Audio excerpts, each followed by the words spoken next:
Selamat siang dan salam sejahtera bagi kita semua.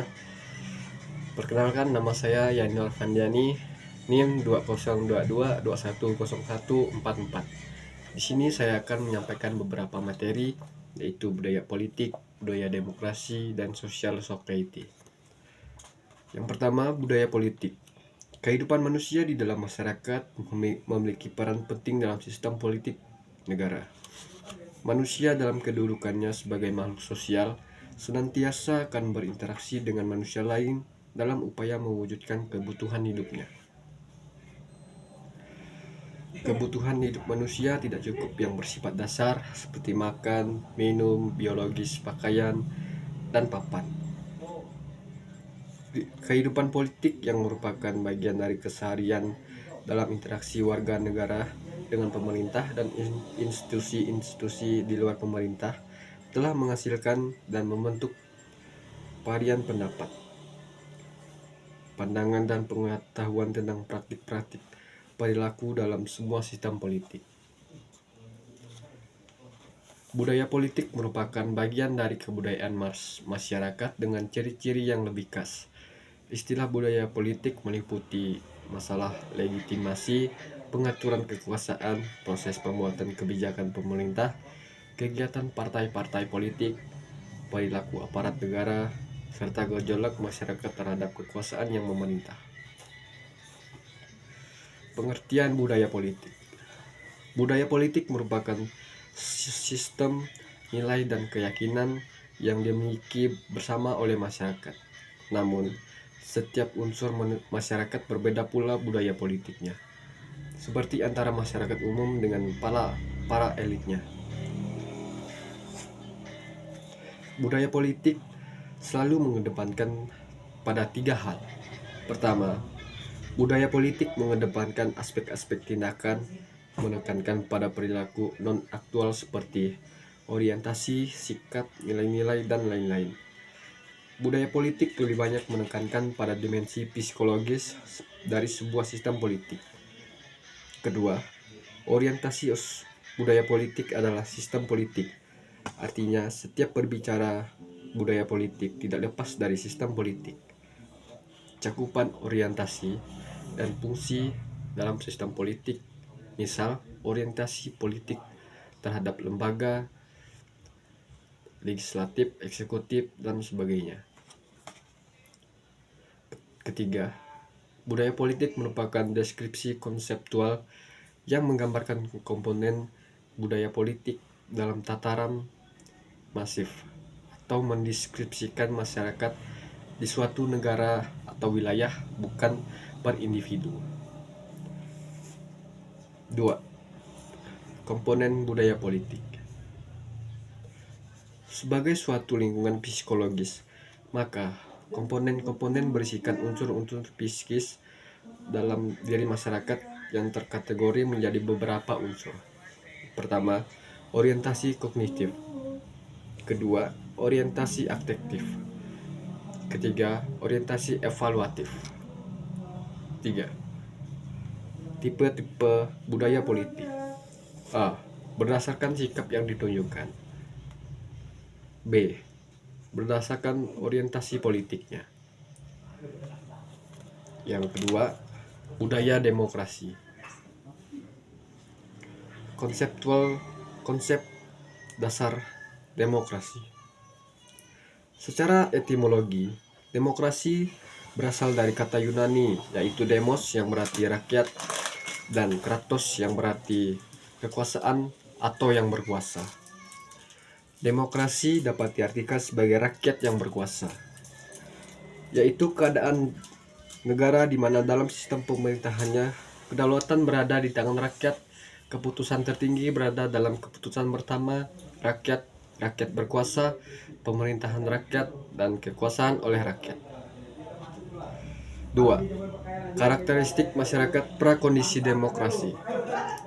Masyarakat demokrasi merupakan sekelompok yang hidup bersama, yang bekerja sama untuk mencapai terkabulnya keinginan bersama dengan cara pemerintahan oleh mereka sendiri, di mana kekuasaan tertinggi berada di tangan mereka sendiri.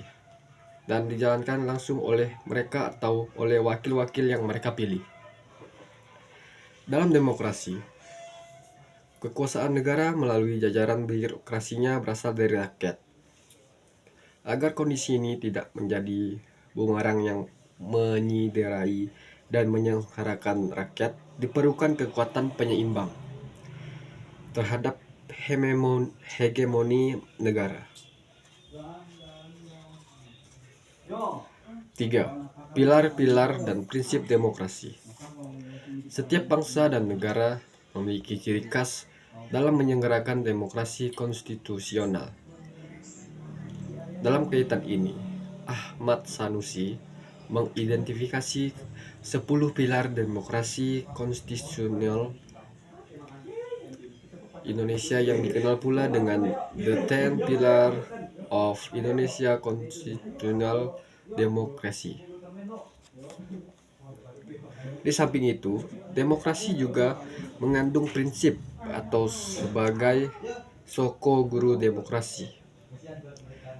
Dalam uraian di atas, dapat ditegaskan bahwa praktik demokrasi di Negara Kesatuan Republik Indonesia tidak sama dengan negara-negara barat, karena landasan pelaksanaan demokrasinya nampak berbeda. 4. Nilai-nilai demokrasi. Yang pertama, nilai yang bersifat umum, bahwa demokrasi itu bekerja untuk rakyat. Kedua, nilai-nilai khusus sistem demokrasi. Yang ketiga, yaitu civil society. Pendidikan kewarganegaraan hendaknya mampu mempersiapkan warga negara untuk menyongsong terbentuknya masyarakat madani bagi era masyarakat Indonesia baru. Dalam rangka ini, program pendidikan kewarganegaraan harus lebih dikonsentrasikan sebagai bidang kajian ilmiah yang difokuskan terhadap aspek-aspek sosial, kultural, multikultural. Program dalam upaya membangun kebajikan multikultural, warga negara, dan budaya multikultural, dan program kurikuler yang memiliki visi dan misi dalam mengembangkan kualitas negara yang cerdas, demokratis, dan religius. 1. Pengertian civil society. Gagasan civil society di Indonesia diletakkan pada pemberdayaan masyarakat pluralis, multikultural, dan hubungannya dengan organisasi negara atau penguasa. Proses demokratisasi harus dilaksanakan dalam mengembangkan potensi diri masyarakat tanpa adanya tindakan kekerasan oleh negara. Konseptualisasi civil society dapat dikemukakan sebagai wilayah-wilayah kehidupan sosial yang terorganisasi yang bercirikan antara lain kesukarelaan, keswasembadaan, dan keswadayaan, kemandirian tinggi terhadap berhadapan dengan negara, dan keterkaitan dengan norma-norma atau nilai-nilai hukum yang diikuti oleh warganya. 2. Pemberdayaan civil society. Pendidikan kewarganegaraan diasumsikan sebagai salah satu alternatif untuk menjawab upaya pemberdayaan masyarakat sipil. Beberapa aspek strategis pendidikan kewarganegaraan dalam rangka pemberdayaan civil society dapat dirunut pada hal-hal berikut. A. Membangun hubungan negara dengan masyarakat. B. Optimalisasi pelaksanaan hak dan kewajiban civil society. Yang ketiga, pemberdayaan civil society dalam konteks pendidikan kewarganegaraan. Pemberdayaan civil society tidak bisa dilepaskan dengan pendekatan pendidikan kewarganegaraan sebagaimana dibahas pada bagian ke-1 buku ini, dan ditambah dengan pendekatan lain yang selaras dengan karakteristik sosial civil society. Beberapa pendekatan yang dimaksud antara lain sebagai berikut. A. Pendekatan yuridis. B. Pendekatan struktural fungsional. C. Pendekatan etika moral. D. Pendekatan psikologis pedagogis. E. Pendekatan pengurangan prasangka atau buruk. F. Pendekatan empati.